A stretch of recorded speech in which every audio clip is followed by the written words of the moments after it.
Dito tayo ngayon sa MMDA Communications and Command Center at dito sa likuran ko, yan. Yan yung mga NCAP na cameras ng MMDA na gagamitin sa No Contact Apprehension Policy na ipatutupad sa Lunes na. Halimbawa, ito ay yan, sa may Commonwealth Evergotesco. So, ganyan katalas yung video ng NCAP.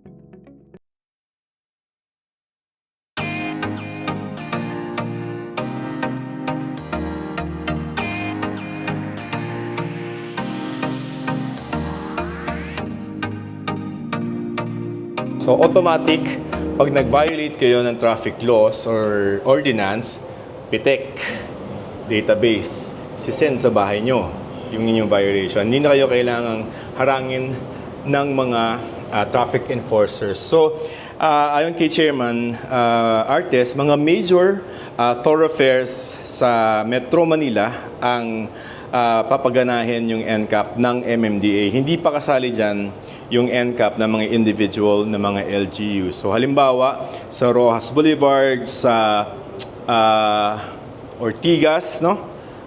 Commonwealth, C5, syempre EDSA. So yun yung some of the roads na gagana yung NCAP starting Monday. Ngayon, may issue na sasabihin nyo, hindi naman ako nagdadrive nun.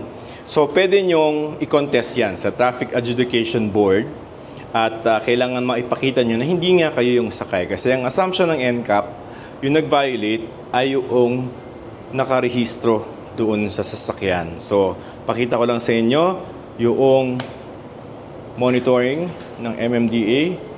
Yan. Yan yung mga cameras.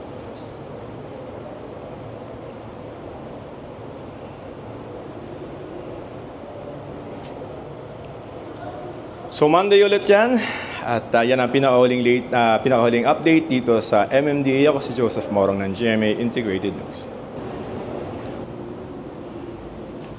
Ano yan malaki?